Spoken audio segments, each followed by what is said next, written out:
Right guys, Mark Crossfield here. We're continuing the popular theme of golf term videos that I've been doing, and today we're talking face to path. So let's talk a little bit about this term that I will use a lot in videos. You'll hear lots of other good pros talk about face to path. It's a term that if you can understand and control this idea, I think it helps a lot of players. It certainly helps a lot of my students when you open their minds up to, it starts to challenge where they aim, it starts to challenge how they feel certain phrases mean, of the challenges of the word of open and close that they've kind of thought they've understood for so many years. So let's talk about face to path. Let's get stuck in.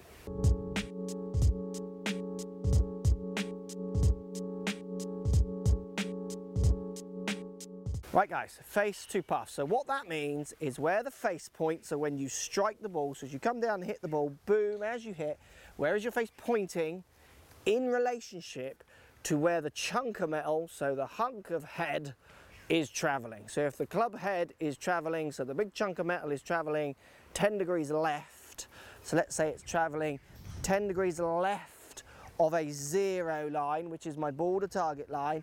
So the head is traveling 10 left of that, and my face is 0 to that target line. So as I hit the ball, it's pointing at the target.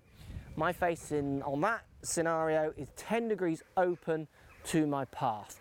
That will now cause curvature of the ball off to the right. It will curve from left to right in the air, subject to where you strike it. Let's take it as a centered, effective, sweet spot strike on each example that I give. Otherwise it'll get a little confusing. We'll come to striking the definitions as we go through the series. Now, if I was to swing 10 degrees with my club path to the right of my ball to target line, which is our zero line, and have the face 5 closed, so left of that 10 degrees, so my face is pointing 5 left of my 10 right, that means my face is 5 open to 0, but 5 closed to path, so 5 left of my path, which is 10 right. That will get the ball starting out to the right and drawing back. So you can see how I control my face to path is going to give that ball curvature. Then how I relate those numbers to my zero line is going to give me start direction and if I choose to hit target or not. So if I want to hit a dead straight shot, I'm going to start with my face pointing as much as I can at 0. I'm going to try and swing in my head along a zero line and get them balanced out, which that one pretty is. So my face to path there would have been very close to 0, my path would have been very close to 0, 0 being ball to target line. That's how I get my straight shot. If I now want to curve that ball left to right, so cut shot, I'm going to start with my face pointing left, so left of 0 line, which lots of people would call close. So I'm going to hit my cut, yes, from a closed starting position with my face, a leftward face, 5 degrees. I'm going to swing 10 left of 0, so 5 left of my 5 left face, get my cut swing. Ball starts left and cuts back out towards target. And then I would reverse that if I wanted to hit my draw. I would get my face pointing 5 right, so yes, my face is 5 open to my 0 line if you're referencing target line, but I'm going to get it 5 closed to my path. So I'm going to get face pointing 5 degrees right of target. I'm now going to swing my path 10 right of my face, of 0 of my 0 line, so my face will be 5 closed. So my path, ball starts right, just misses those trees and then curves back to very near target, which it does. So controlling my face to path is controlling my start direction and my curvature, as long as I also relate them to my 0 line, my ball to target line. But face to path at the end of the day is really something that's going to help you hit the ball with the desired curvature and hopefully get it ending up at the target.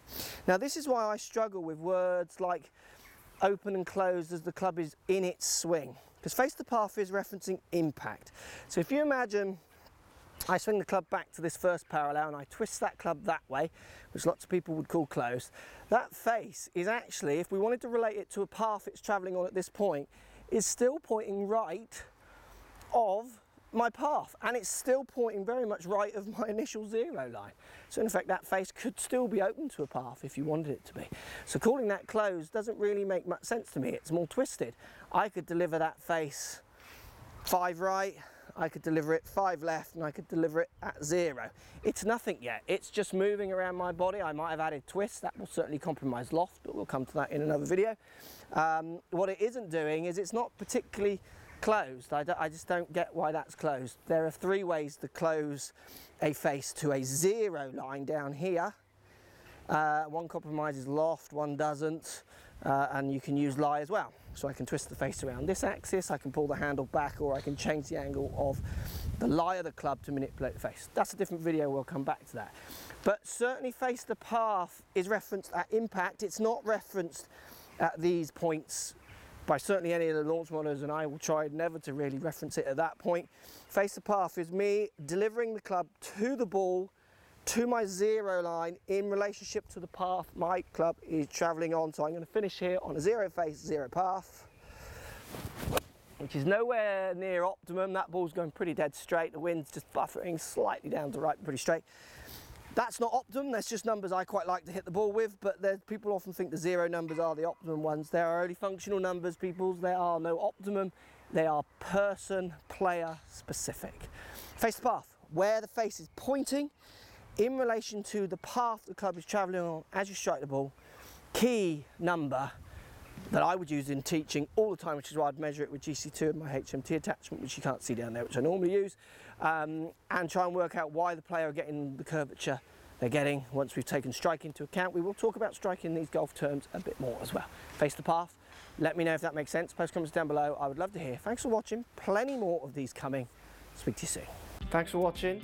Subscribe to my YouTube channel for loads more videos. Find me on Instagram at Crossfield Mark, also on Twitter at 4golfonline. Find me on Facebook, Mark Crossfield. Thanks for watching. Post comments as always, and see you soon.